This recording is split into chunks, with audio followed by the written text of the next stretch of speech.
I thought my life was just an ordinary werewolf game until I found out my mate is the alpha of the game. 50 misses. Winters no. I cross my arms, frowning at Luke. He holds my gaze, his own immovable with determination.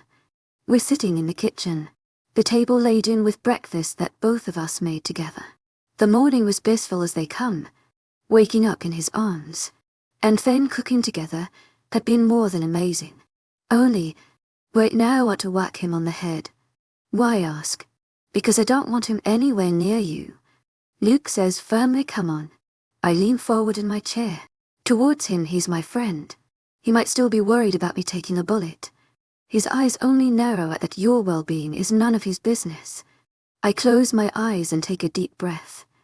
Calm, Elise. Calm. What you need is to stay chill and make Luke see things from your side.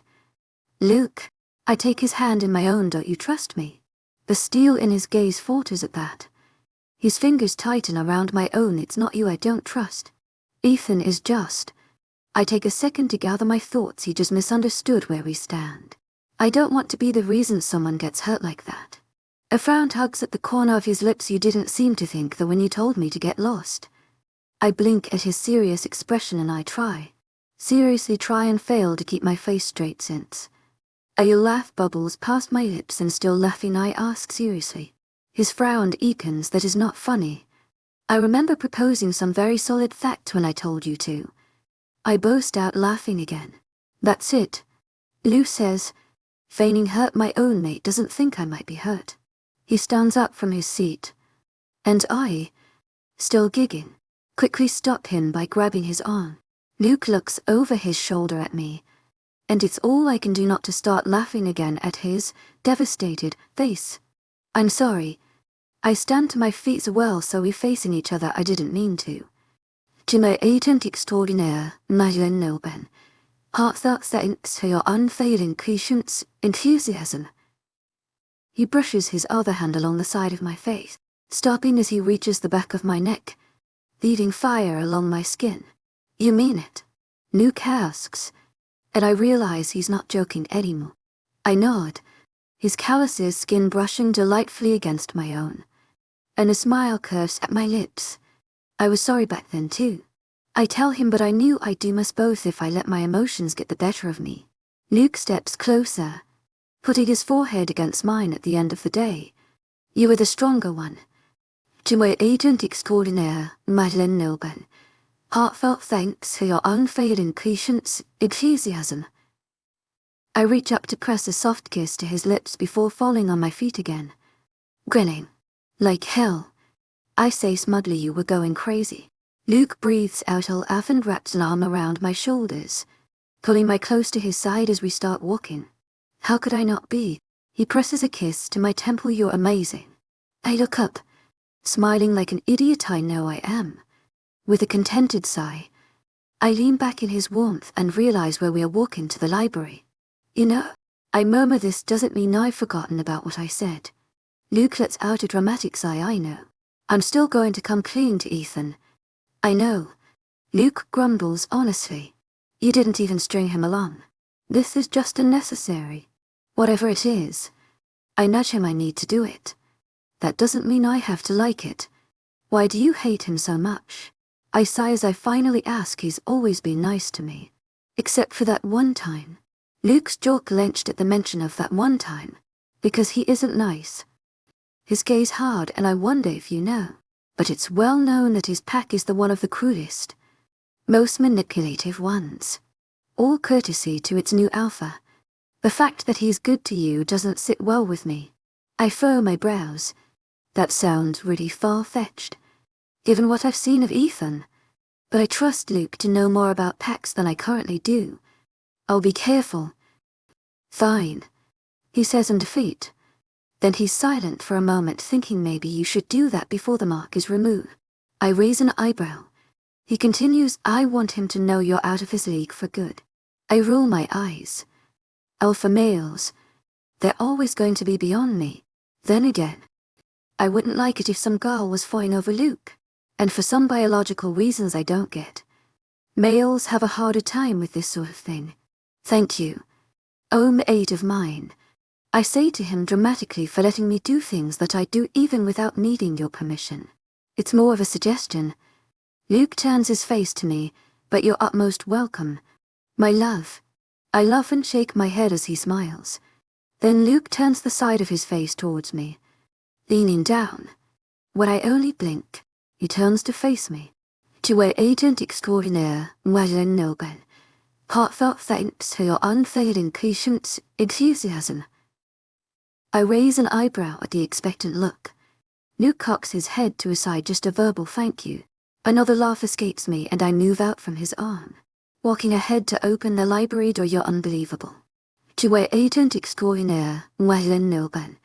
Heartfelt thanks for your unfailing patience, enthusiasm. He walks in after me, not even a kiss on the cheek. I shake my head, not bothering to turn to him as I walk to a shelf. Stop being greedy. Luke. His arms wrap around me from behind. I only get you for what? One lifetime. That's a short time already.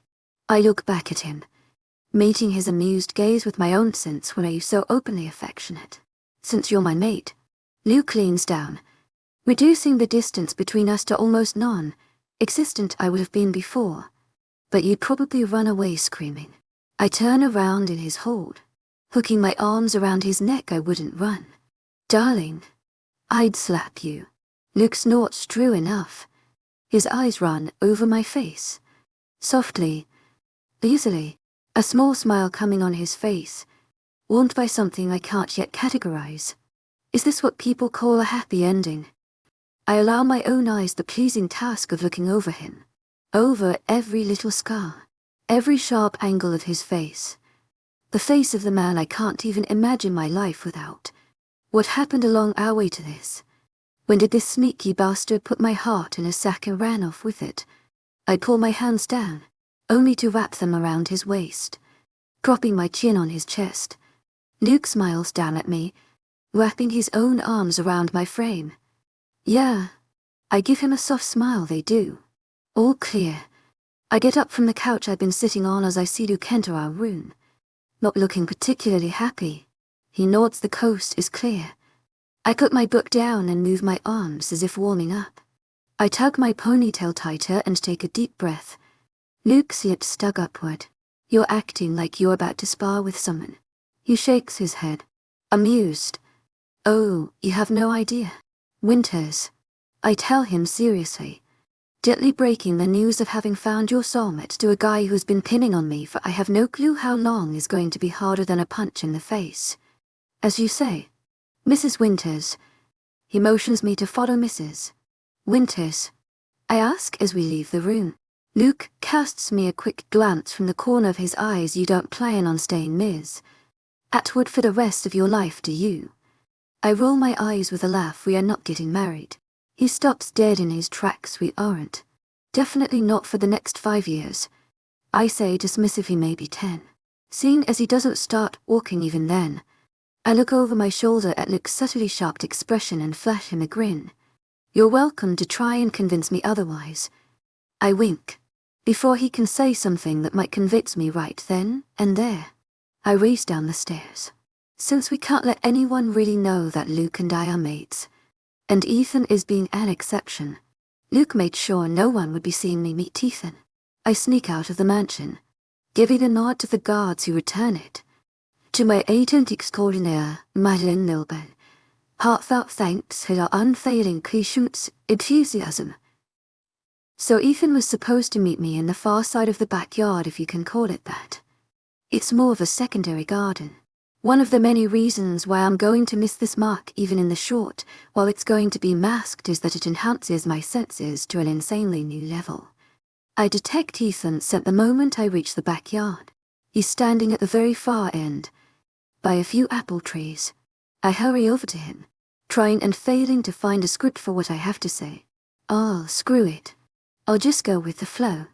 He sees me coming and it offers me that polite smile of his as a greeting. When I reach closer, I offer him a wave, stopping within hearing distance. I see you're still alive, I say as greeting. I could say the same about you. Ethan says, how are you feeling? Splendid as always.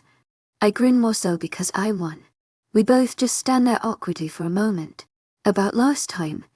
Ethan breathes in a deep breath, not meeting my eyes. Before you start apologizing. I cut him off hurriedly. It's okay. You were stressed. I was stressed. Luke was stressed. That's what happens when a bunch of stressed people get stuck together. Ethan meets my gaze. His own remorseful. I shouldn't have forgotten that you're a werewolf. I should have been more careful. As someone who constantly messes up, it'll be really hypocritical of me to hold a grudge. I shrug with a smile, and now that the cursed hunt is over, we can move on with our lives. Ethan huffs out. If I was starting to think it's never going to end. Me too. I roll my eyes. Ethan closes the last bit of distance between us. When Luke told me you wanted to meet, I was worried you're about to put a bullet through me. I roll my eyes. I can't help but feel a little pleased that I give off the vibe to hunt down those who bother me. Noon. Is it wrong to feel good about that sort of things? Then Ethan stops. I see the tension that seeps into his frame and his eyes narrow as he looks around. I watch him in confusion. Is Luke with you? He looks over the yard. I can. He stops again. His eyes snap to me and widen. Realization hits me like a brick. Crap. My scent is changed now. I clear my throat awkwardly. Yeah. You wanna walk while I tell the tale? Ethan just stares at me, mouth opening and closing like a fish. I grab his arm and start walking, making him snap out of his stupor. He marked you. Pretty much. Yuck. Ethan comes up in front of me, eyebrows furrowed in concern. What happened? Before he can assume anything, I put my hands on his shoulders, squeezing a bit. Hear me out. He nods, closing his eyes. His shoulders sag slightly as he loosens a breath. When he opens his eyes again, the crystal blue is sharp with calculation. The silver bullet. He guesses. I nod, but that's not the only reason. Ethan looks at me expectantly. I take a deep breath, look around to make sure no one's listening, then pull Ethan closer. Luke and I are it. What? My reaction exactly. I can't help the little chuckle that escapes me, but maybe a bit more happy. Ethan lets out a ragged breath. Maybe we should walk. So I start telling him, as briefly as possible, that Luke and I both had feelings for each other even before we knew we mates, and that because of how Luke's wolf is, we didn't find out until the very last moment of the hunt, and then everything went to hell when former Alpha Supreme tried to kill us. Sitting on a patch of grass, looking over the forestry that stretches ahead as the night wears on, I let Ethan process through all that. He didn't once say anything when I told him. Finally, he turns to me. Are you happy? I blink. Surprised, of course. It's all I could have asked for. Ethan nods, turning his face ahead. I'm sorry. I mumble, pulling my legs to my chest and resting my chin on them. If I hurt you. He shakes his head. A small smile tugs at his lips. You have nothing to apologize for. I'm not hurt. I just... He takes a deep breath, as if he can't express what he's feeling, and that frustrates him. He looks down at his hands, eyes tracing the path of the lines on his palms. There are things I regret not having done, he says quietly. Times I wish I could bring back, and people I wish I could have saved, and... His words catch. He swallows thickly. Ethan shakes his head and turns to face me with a small smile. I wanted to be there for you, he says, in any way I could. Not necessarily as a partner, but that seemed to be the only way I could have helped. Ethan leans back on his arms. And if you're happy with Luke, the least I can do is congratulate you, and hope you kick his ass if he's not doing everything he can to win your heart every day. I can't help myself. I throw my arms around him, hugging him tight. Ethan stills in my hold. You're too complicated to be real. You know that. So I've been told. He breathes out off and pats my back. You should let go in case you fall through my image and into the ground. I pull back and flash him a bright grin. Friends. He surprises me as he lifts up a fist for me to bump. Only if you convince Luke to stop bullying me like I'm his younger brother. Deal. I bump my fist with his with a snicker. I roll my eyes toward the night sky just in time to see a shooting star go by. shaking Ethan's arm with enough force to detach it. Make a wish. I say urgently, maybe it's still valid. What? He raises his brows. I don't. I growl out in frustration. We're running out of time and he doesn't know what to wish for. An idea lights up my head and I stand up, putting my hands around my mouth. I wish Ethan gets the prettiest, most amazing mate ever. I howl. Just then, another shooting start goes by. I grin back at Ethan, who looks at me like I'm nuts. He lets out a short, surprised laugh. You're mad. I smirk smugly. One of the many reasons my mate loves me. 51 Stink of the mate bond. Sneaking out. To my agent extraordinaire, Madeleine Noble. Heartfelt thanks for your unfailing patience, enthusiasm. I freeze in my tracks. By the way, isn't really easy. Given him half hanging out of the bedroom window.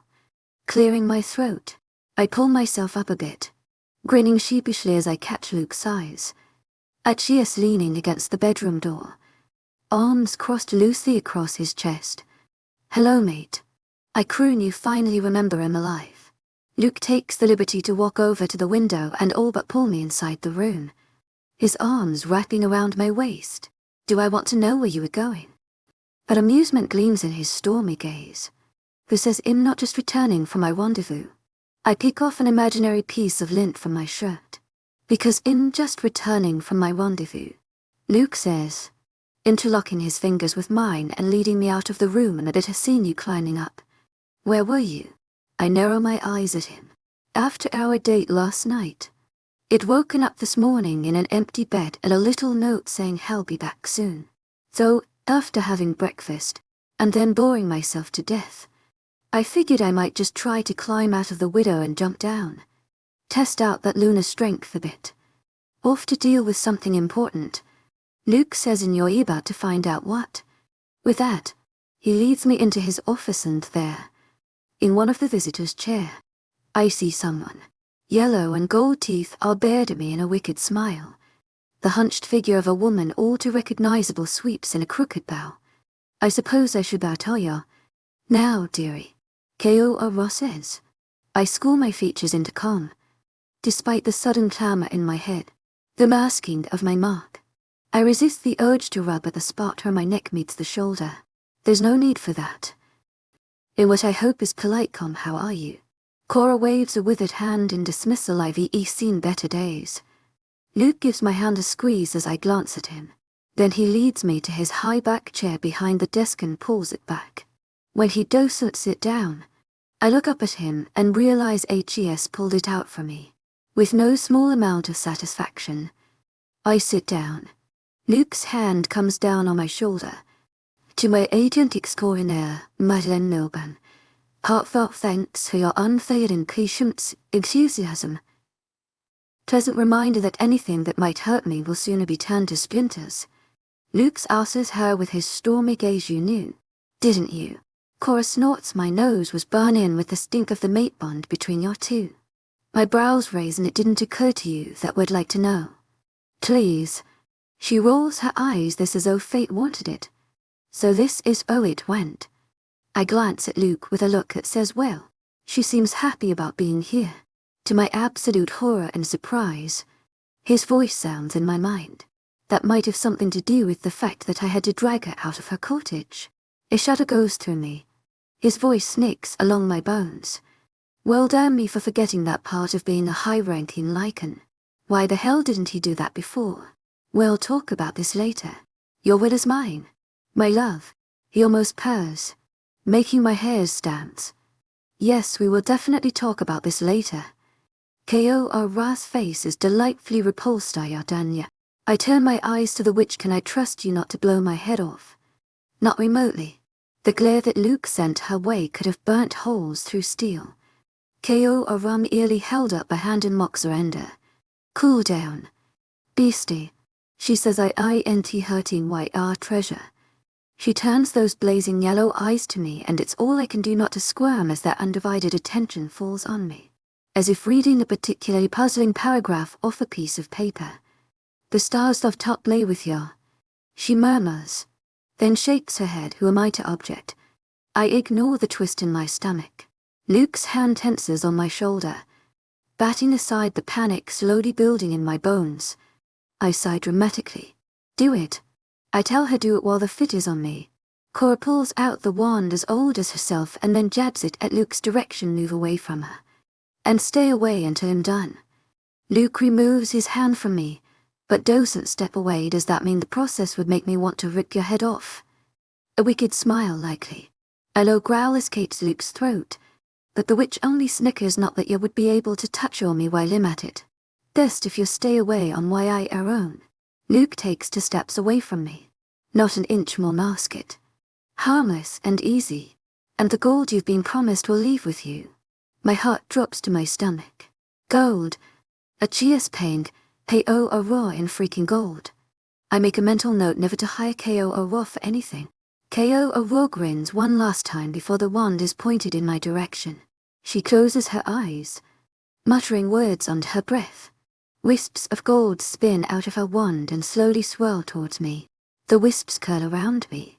I feel pain shoot up my skin, as if someone is burning my skin with a blue, hot flame. My lips part instinctively and a blood-curdling scream escapes. I rub my arms, my neck feeling as if something is ripping my skin off, melting something off me, as if I'm being cut from one skin into another. I can't hear my own voice, but my throat is burning raw with pain. My senses give in, numbing and bending away under the pain that comes over me. I feel like I'm falling, but I don't reach the ground. I keep falling and falling and falling until there's something soft against my back. I retch my eyelids to open up. My vision lurches and so does my stomach. I feel sick, like that one time I did when I thought it's a good idea to ride in the washing machine with the door open. A groan escapes me. Somebody kill me. The next moment, I feel the mattress dip beside me, a warm hand covering mine. No stars erupt across my skin, but the sure warmth and scraping calluses tell me enough about who this hand belongs to. Luke's voice is soft, if not slightly breathless. Elise, are you all right? I turn my face to him, finding him leaning over me, his hair askew. Just the slight movement causes splinters of pain to ebb in my muscles. To my agent extraordinaire, Madeleine Nilben, heartfelt thanks for your unfailing patience, enthusiasm. I give him a shaky smile, which fades in a wince as I try to sit up. Luke helps me get up, adjusting pillows behind me. What the hell happened? It's a different voice that answers me from the other side of the room. What the stars willed. To my agent extraordinaire, Madeleine Nilben, heartfelt thanks for your unfailing patience, enthusiasm. I removed my mark. That's impossible. My wide eyes land on K.O. Arroyo. Haven't completed the bond. To my agent extraordinaire, Madeleine Nilben, heartfelt thanks for your unfailing patience, enthusiasm. K.O. Arroyo says simply. A low snarl escapes my mate's throat. The look on his face would be made a lesser, which run in the other direction. You were to mask it. Luke seethes, muscles taut as if holding himself back not to remove it. Cora flashes him a smile of yellow and gold. What's done is done. With another vicious snarl in the witch's direction, Luke turns back to me, stormy eyes taking in my face, hunting for any sign of discomfort. I roll my eyes and nudge him in fine. Luke's eyes slide towards where K.O.R. is standing, watching us with her scorching yellow eyes. Good. If K.O.R. faces the way Luke is staring at her right now, she doesn't seem concerned. Her eyes stray to where his hand is still holding mine, and stay there. I follow her gaze to the clawed hand holding mine. My fingers dwarfed in comparison to his. Luke's head snaps down as well. Stillness seizes his frame. His eyes flicker to mine. Sorry, they seem to say before he wills his hands to go back to normal. Need some air. To my agent extraordinaire, Madeleine Nilben, heartfelt thanks for your unfailing patience, enthusiasm. K.O.R. asks, whatever stupor Luke was in. He snaps out of it and narrows his eyes on K.O.R. and not leaving her alone with you. Cora glances at me, her yellow eyes grave, but then coolly turns to Luke. As your wish. She makes her way towards the window, and only then do I realize there is a bag placed on the table nearby. She snags it, stashing it somewhere inside her cloak, and glances at me again, those yellow eyes hinting something. Curiosity pretty much grabs me by the collar of my shirt and shakes me. Wait. The witch halts in her steps and turns to look at me. You want to say something? Then say it. Cora turns her attention to Luke. Send him out and I will. I turn to face Luke, but before I can even open my mouth, he cuts the witch's sharp look. No. Just for a moment. I say quietly, you can wait just outside the door. His eyes snap to mine, and I'm taken aback by just how dark they are. No. I'm not letting you out of my sight. Luke? Please. I cut the side of his face. If anything goes wrong, you'll scream my lungs out. Promise. His eyes dart between both of mine. Unconvinced. Concerned. I try again at my request. His jaw tightens. Every muscle in his body tenses like springs under pressure, but his head jerks a nod. He turns his stormy eyes to Kora. Luke lets out a breath, and I see the armor slide back in place. He gives my hand a squeeze before letting go and standing to his feet, looking down at the witch with an impassive face. Anything happens to her, he says slowly, calmly, each word hard as rock, and Braxton will have to face the consequence. For one split second, Kora's eyes widen, but she recovers too quick. A shadow crosses her face, making her yellow eyes more pronounced. Done our share of bargaining, haven't you? A slight sneer in her voice. My whole life is a series of bargains. To my agent extraordinaire, webnovel, heartfelt thanks for your unfailing patience, enthusiasm. Luke says with impressive coldness, and I always keep my end of the deal. With that he leaves the room, closing the door behind, giving me one last look before he does so. I turn to Kora, slightly awkward. What do you want to say? I ask straightforwardly. She stares at me for a few moments. To my agent extraordinaire, webnovel, heartfelt thanks for your unfailing patience, enthusiasm. Then shakes her head, letting out a ragged sigh. Why does White Eye Goddess always pay her so strangely? She mutters. Maybe to me, probably to herself. My brows pull together. Can you not speak in riddles? Please. You know what is gotta become on full moon, she says. I nod and dismal Kanya, the beast's assurance that his mate belongs to him. My stomach turns and unease. Luke wouldn't hurt me. He never has. And his mate just so AP pens to be an omega. Kora ignores my statement. A fragile doll he needs to protect. Luke isn't like that. A bit heavier this time. Winter's anti. Kora shrugs, but the beast is. Kora's amber eyes settle on mine with a seriousness I haven't seen before. Don't let the beast break the chains of restraint Winters has on him. She turns to the window again, and what she says next is barely audible to me. The beast can't hurt ya. She whispers, but he can hurt many people ya, would like to see alive. Then she shifts into a raven and takes off, leaving me with a racing heart and a swimming head. Don't let the beast break the chains of restraint. 50 to someone I love, staring at my reflection in the bathroom mirror, wrapped in a sinfully fluffy robe. I frown as my fingers brush the skin at the junction of my neck and shoulder, where the mark was. Hell, the skin here is so flawless now. It feels emphatic. I shake my head, trying to get rid of the slightly hollow feeling that settled in the pit of my stomach. Quickly getting dressed, I step out into our room. Luke looks up from the letters he is reading when I approach the bed and settle down beside him. How are you feeling? I roll my eyes with a smile. That's got to be the 9th time you've asked me that since morning. Luke cocks his head to a side, him hoping for something a little more than a simple fine this time. I feel I tap my chin with a finger empty, like something's missing. An annoyed breath escapes me. I honestly don't know if it's only the fact that all my heightened senses are gone. Luke chuckles.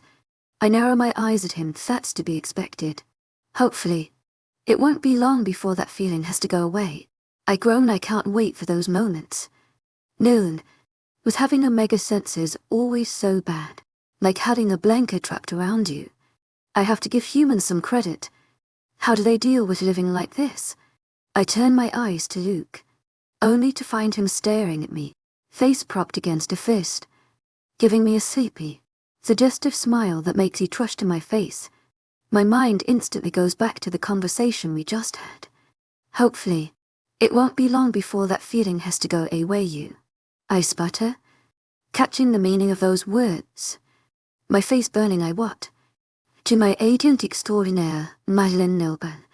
Heartfelt thanks for your unfailing patience, enthusiasm. I give him the stink eye, and then flick him on the forehead. To his credit, Luke only winces before he rubs at his forehead. What was that for? For having your mind in the gutter. My love. There's amusement glinting in those stormy eyes. You said you can't wait for those moments. Keep teasing me and they'll never come. Luke's brows raise at my serious face. He stares at me, and keeps staring at me before.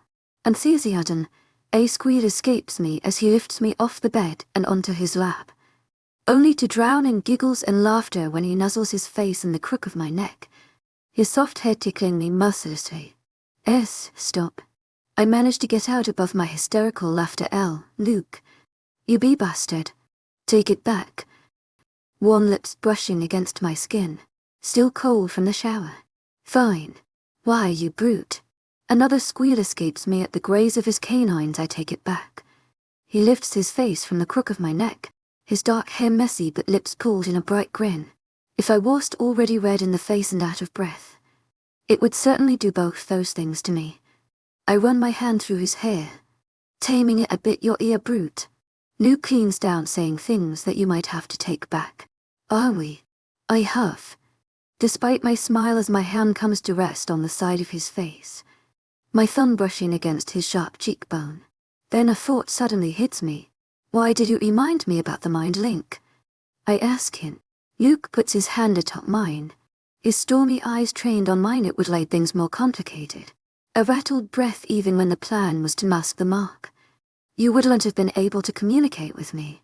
We'd both have felt on the edge more if that bond had already gotten stronger. I hum a little, letting his words sink in. Luke cleans his brow against mine. Are you angry about that? A little disappointed.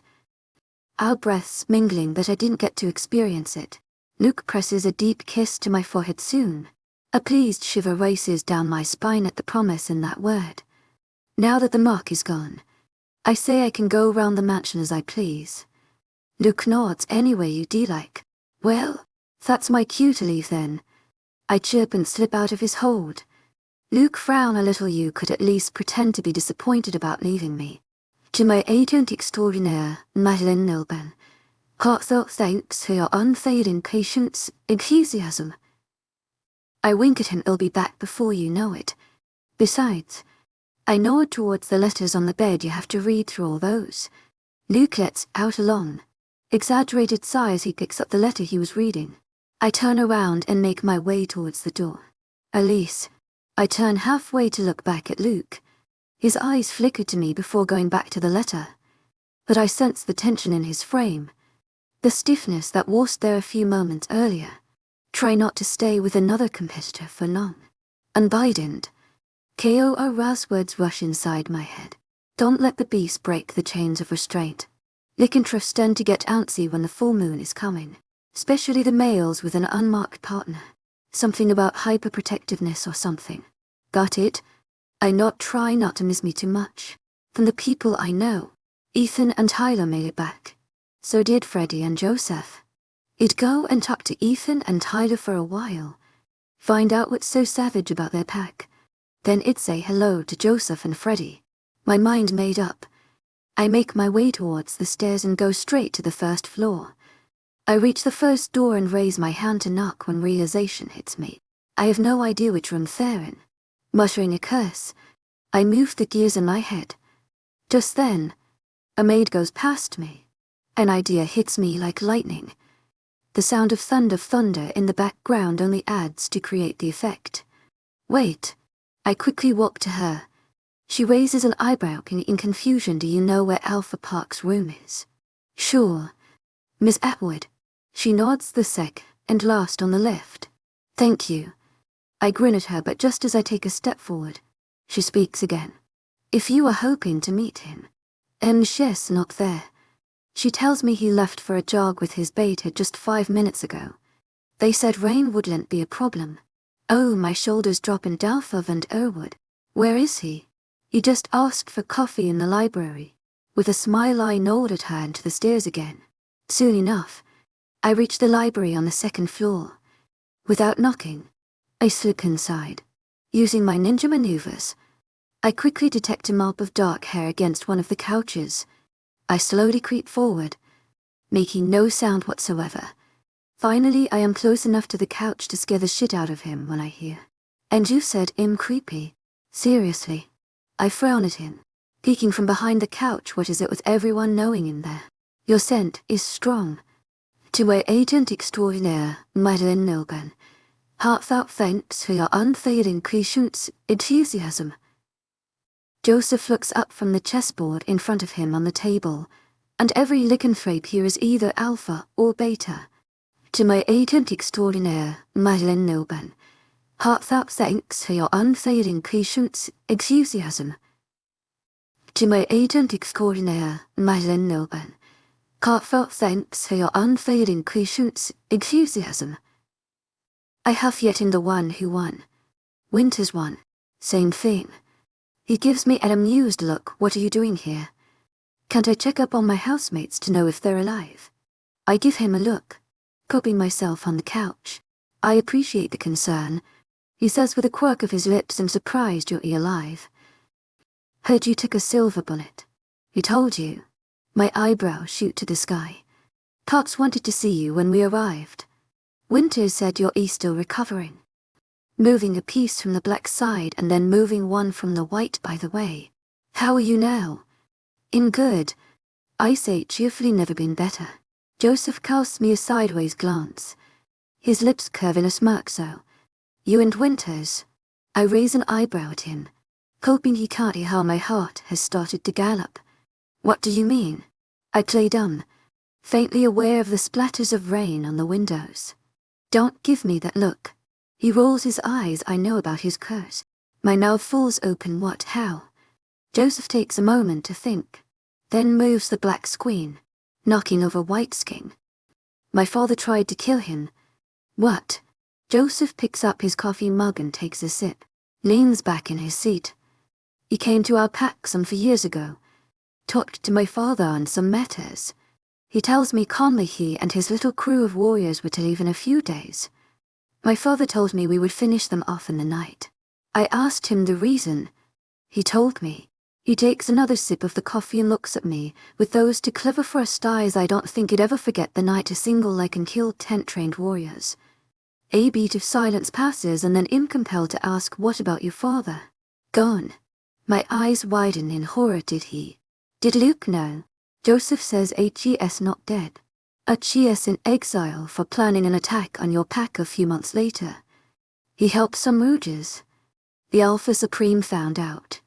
He was exiled without trail. No one Bauer's story of the boy beast. I let out a breath I didn't know I was holding. Joseph exhales a laugh. You're acting as if it would have been bad if Winters had killed him. How can you say that? I ask. Applauded HES your father. A father who killed his 2 older children to save his title. In openly gaping at Joseph, he rolls his eyes at me. Get yourself together. To my agent extraordinaire, Madeline Milburn. Heartfelt thanks for your unfailing patience, enthusiasm. He says lightly, but I detect the careful warning in his voice, telling me not to show sympathy. Things happen. People go on. I don't remember much of it anyways. I decide to change the topic here. Luke and I. Knew it. He flashes me the usual self, content smirk, I must admit. Winters is a lucky bastard to get to stay with his mate the entire hunt. You must be missing your mate too, huh? Then a grin comes to my lips and sure she's glad to have you away for a while. Penelope adores me. Joseph huffs and she shares my admiration for chess. I find myself genuinely smiling at him and sure she does. Now that you've given me the official title of being your housemate, Joseph says I expect you to have the first official dinner at my pack. Official dinner. He nods at me as he stands up. The new Alpha Supreme receives a lot of invitations for official meeting with other pack. I stand up as well. I expect a grand fest. Joseph gives me a little bow. As you wish, Your Highness. I smile at him, only to realize a moment later that he probably has to go, and I'm standing just in front of him. I cheatily have to move around the table to leave, or I could just step back and save him the trouble. Use my haste to move back. My foot hits the table's leg and I lose my balance. Instinctively, trying to hold something for support, my hands find Joseph's arm, causing him to fall with me. The mug slips from his grip and shatters to the floor as we both fall on the couch.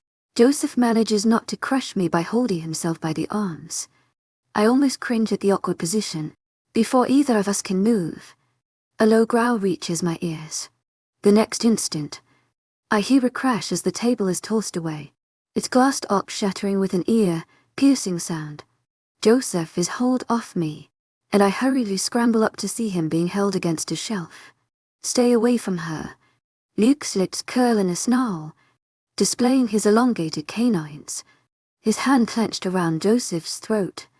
I stare at Luke, petrified in my place. If he tightens his hold, he is going to kill him. Something hits me like an iron fist in my guts. Luke, let him go. I scurry off the couch and towards them, trying to pull him back from a struggling Joseph. His head snaps to me for a moment, eyes arc like obsidian, rage swirling in their depth. Without thinking twice, I step back. He turns his face back to Joseph, whose face is turning red. His own hands have shifted, trying to claw off Luke's grip in vain. She's mine. Luke growls at him. I flinch at the robber's action and rough his voice. My heart starts to pound hard against my chest. Something is very, very wrong here. This is not Luke's voice. Internally shaking myself, I grab his arm yet again, trying to pull back. He knows that. Desperation taints my voice like poison. He has a mate. Remember. His chest rises and falls as quickly as Joseph's. A few painful seconds die in the process of his hand leaving Joseph's throat, who quickly pushes Luke away from himself, drawing in sharp breaths. Luke's arms come around me in a protective hold, almost hiding me from Joseph, as if HES even capable of being a threat in the current situation. Don't touch her again. Luke's voice rumbles with a growl. I can't see Joseph's face, but he says nothing. I feel a face pressed in my hair.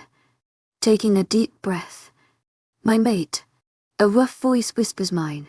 I manage to snake my hands between us, hopelessly trying to push him a bit away. Finally, relenting, Luke pulls away just enough to look at me. To my agent extraordinaire, Madeleine Nilben, heartfelt thanks for your unfailing enthusiasm. Possession and adoration all mixed up in his eyes. No sign of the stormy blue eyes behind the pitch blackness. Luke, I breathe out. My voice seems to snap him out of his stupor, clearing away the dark mist to give way for the stormy blue. Luke's eyes widen a fraction, eyebrows pulling together as he abruptly lets go of me. I barely see him leave, only hearing the sound of a door slamming shut as he does.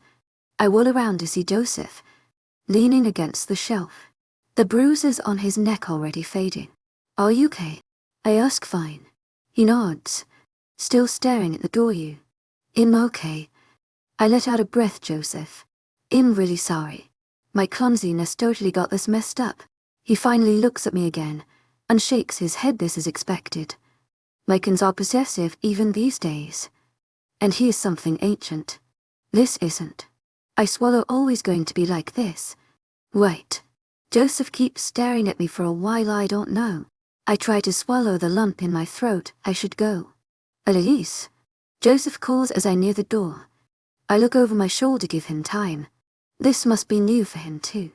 I give him a quick nod. I'll keep that in mind. I quickly make my way to my room. When I throw the door open, I can't see him anywhere. I'm not sure if I'm relieved or disappointed. I bite my lip and thought, should I look for him? But Luke will come back when he is done processing this, right? I should give him time. To my agent extraordinaire, Madeleine Nilben, Heartfelt thanks for your unfailing patience, enthusiasm. Lay down and pace again in my room as minutes tick by. The rain outside gets harder. He doesn't come back. Finally, when it's past midnight, I decide that this is enough. Leaving my room, a storm of thoughts swirls in my head. I don't know if I want to have this conversation. I'm sure Luke doesn't want to have this conversation. But we can't avoid this.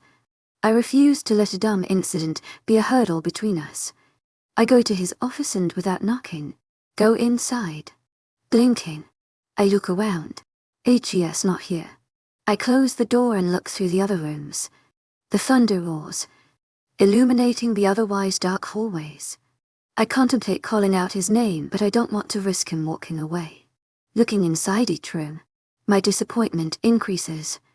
But he should be here, unless he went out. But he wouldn't go out in this weather. Would he? My feet accelerate their pace, and so does my heart, and I silently pray to the goddess for him to be here.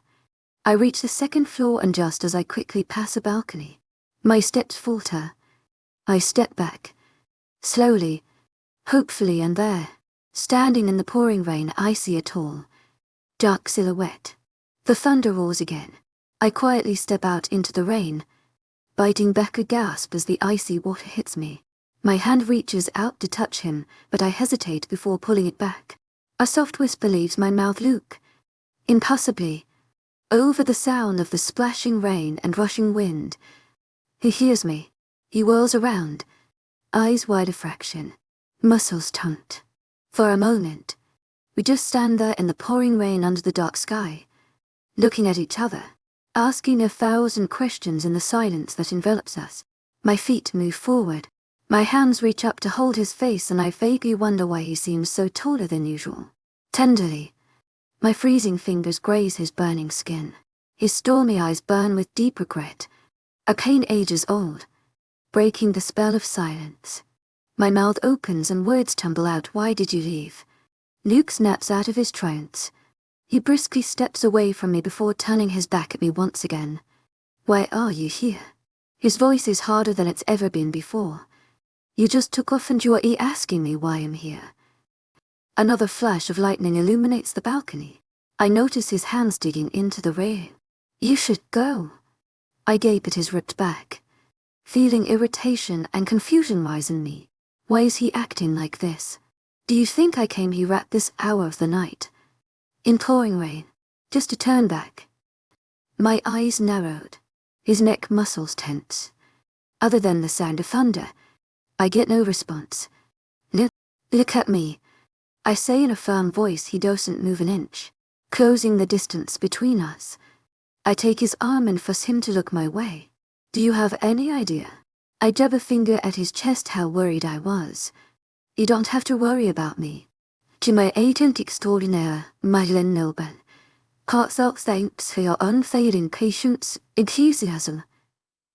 He looks away. Luke, what are you talking about? I stare at him, brows furrowed in confusion. Monsters are not to be worried for. You're Eno. I saw the way you looked at me.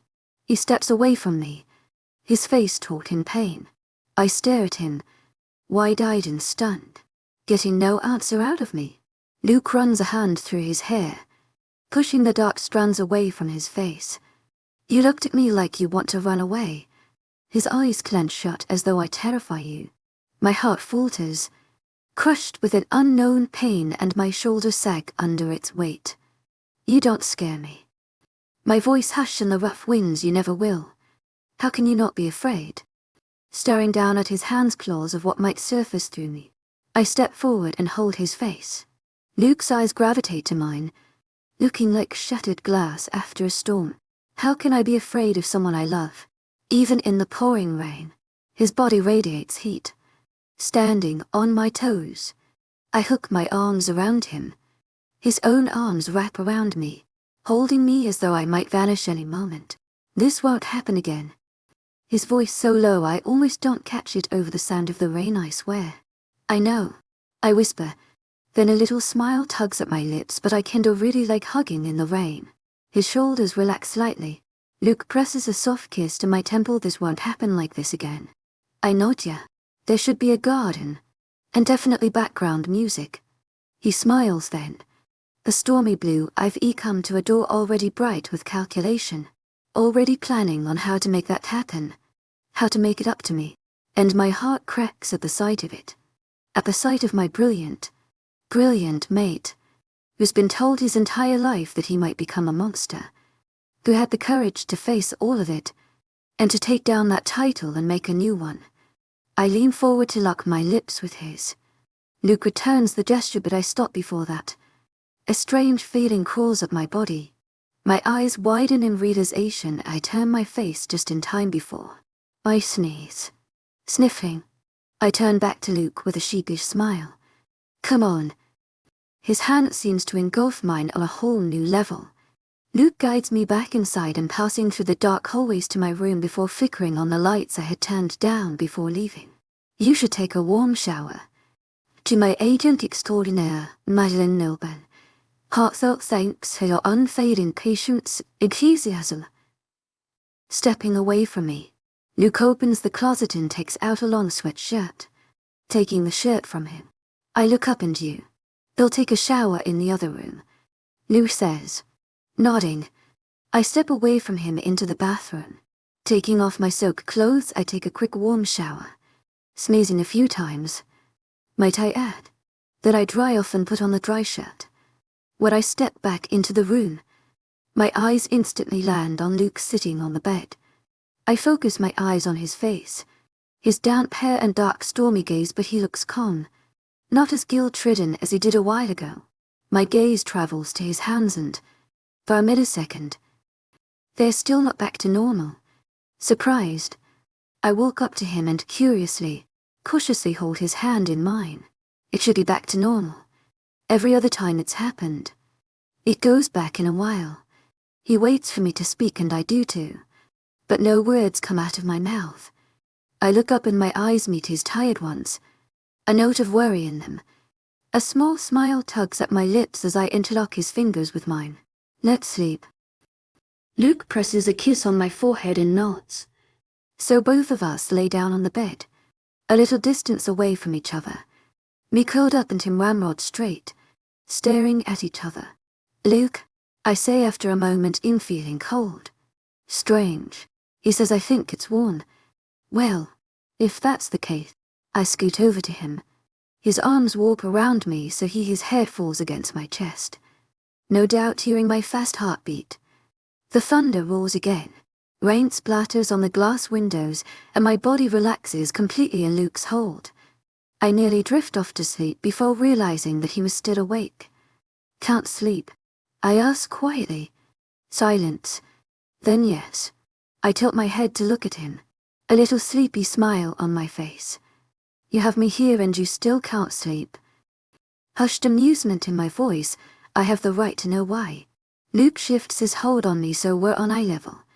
In the dimly lit room I make out the slight furrow between his brows. Not a wink of sleep in his eyes. Elise, if I ask something of you, will you grant it to me? His voice quiet in contrast to the storm outside. I ignore the worry in my mind. If you ask me to kill you again, I just might. He doesn't find that funny. Instead his fingers interlock with mine, engulfing my hand in warmth. Don't give up on us. I blink, confused at what he just said. He presses on. I will not lie to you.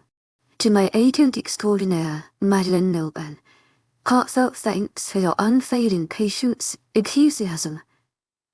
Even after I become Alpha Supreme, even after I mark you, I might not be able to control my shift on full moon.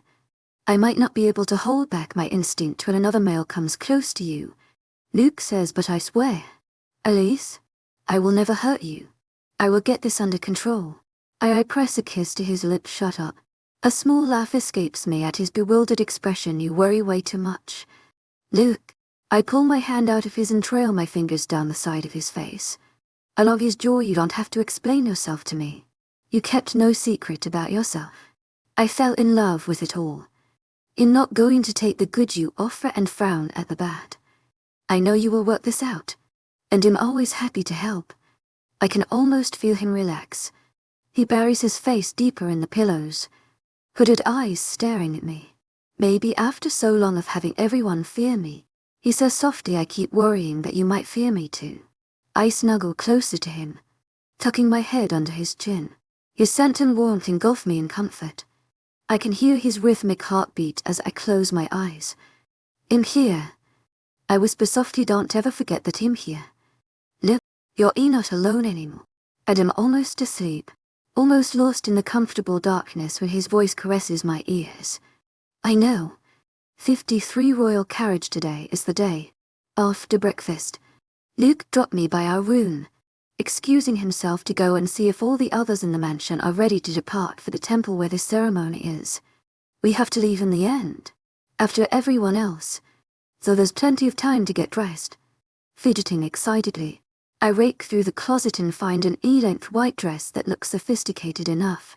I quickly take a shower and dry my hair, put on the dress and apply a bit of makeup. Quickly zipping up my ankle boots, I take another look at the mirror. The door opens. I see Luke's reflection. I grin at his surprised expression as he sees me and do a little twirl. Ta-da, I say excitedly. So, how do I look? He smiles as he crosses the room to come up in front of me, his arms up around me as my own hook around his neck. Can you ever look less than perfect? Luke says. True, I say, brushing back a strand of his hair that fell out of place. Then I cock my head. What are you wearing today? Luke shrugs. A suit. I gape at him. Luke, you can't wear a suit to your coronation. His brows flicker up. Would you rather I wear nothing at all? I lightly hit his shoulder. I'm serious. What sort of king wears a suit on his coronation? I'm not a king, Luke says, and it doesn't matter what I wear. Before I can protest, the door slams open. Habitually, Luke and I jump 2 feet away from each other. Casper comes in my line of sight. His face flushed from running, suit clad from hunched, blonde hair flying and grey eyes instantly settling on me and Luke. All the angels and their babies. Casper huffs out, you two really are alive. The next instant, his one arm around me and the other around Luke, holding us in tight embrace. Fucking hell. You two actually won. He squeezes both of us tightly. Luke scowls. I laugh. Nevertheless, Luke pats him on the back.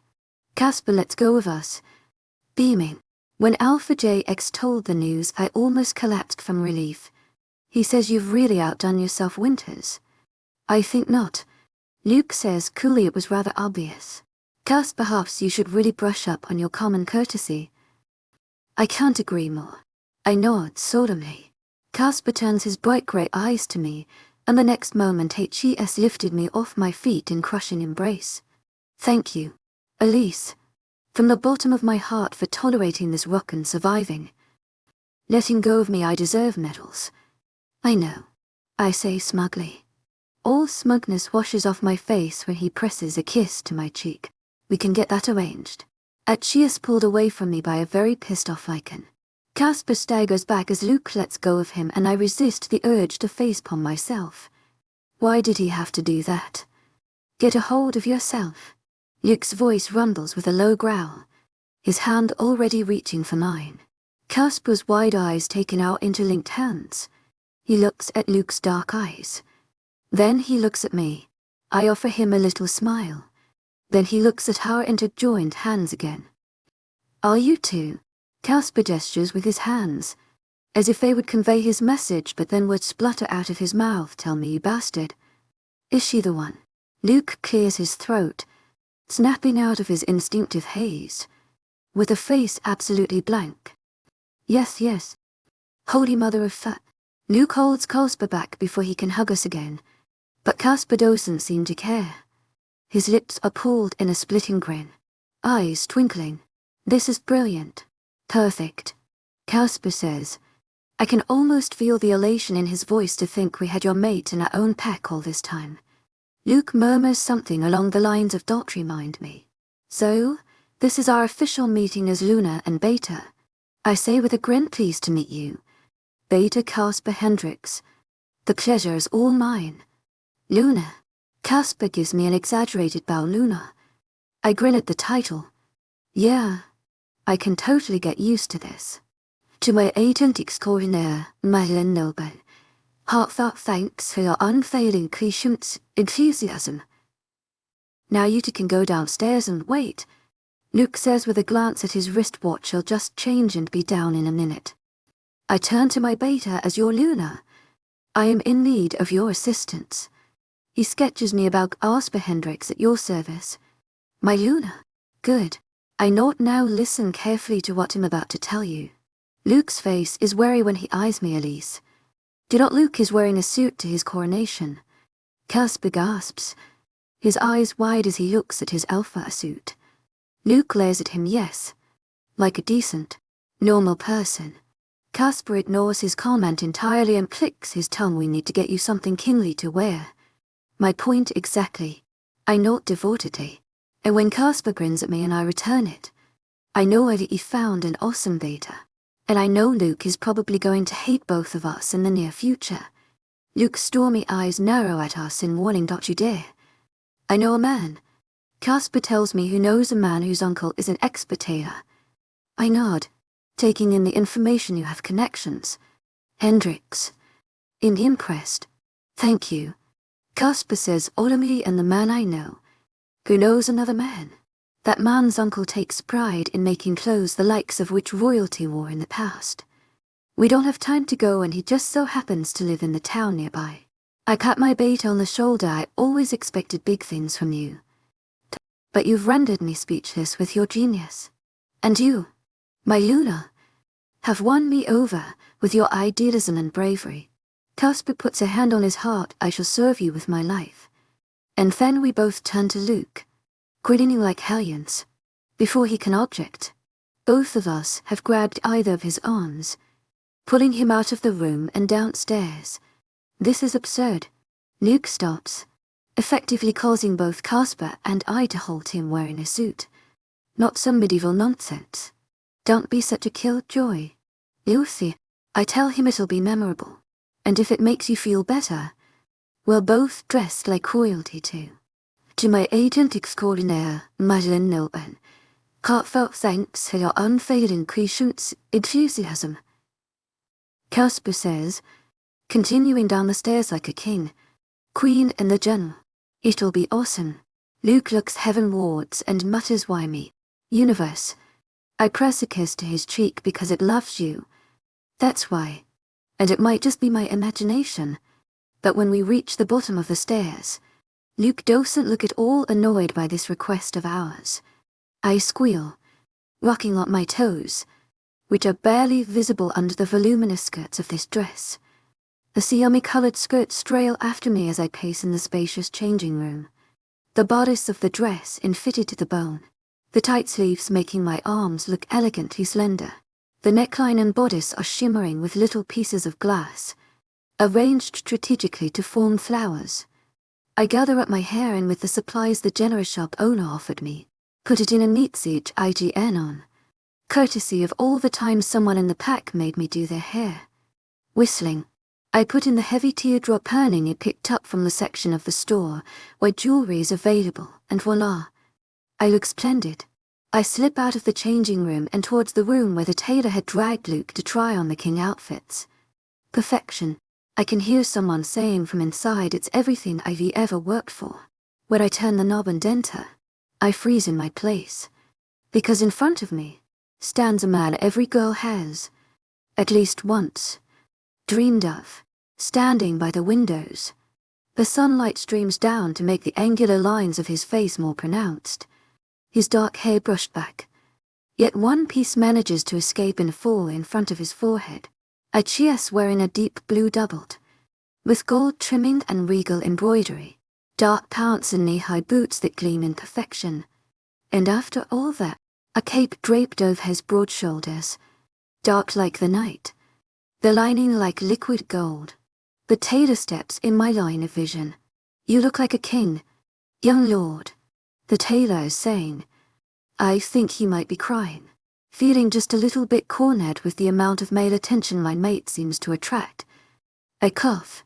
Loudly, the tailor spins to face me, and over his short frame, Luke's eyes meet mine, and by the look on his face, Achius probably describing me in detail in his head. When he meets my gaze again, that impassive face forms a smile that is my breath halting. I smile back at him as I step inside the room. The tailor, wisely, steps out of my way and goes out the room. Luke takes both my hands in his and damn that smile. It's enough to make me blush like an idiot on her first date. You look beautiful, Regina. His deep voice smooth in my ears. And in that moment, I could have wept. This is impossible. Things like this don't really happen. Clumsy, reckless little me docent when the alphas hunt. Or the alpha supreme and no man ever looks at me like him priceless. And Luke, my amazing, hard-working, dedicated mate. Everything He has worked for. Everything is going to be worth it today. All his efforts are going to be worth it. Alarm and concern flash in his stormy eyes. Luke pulls me closer, his hold protective and possessive and possibly a flashing danger sign for anyone in the perimeter. His eyes flicker between mine. What's wrong? Why are you crying? My embrace cuts him off. I press my face in his chest, taking in the intoxicating scent, memorizing it. I'm just happy, I say to him for you. I'm just so happy. His arms wrap around me, and he lets out a relieved breath. With the full moon tonight, I have to admit I admire his hold on himself. You're not going to deny you're crying. I look up at him, grinning despite the silver lining my eyes. I only cry when I'm happy. Luke takes my face in his hands, brushing away the tears with a soft smile. I'd open my mouth to say something when the door slams open and, again, habitually, Luke and I jump 2 feet apart.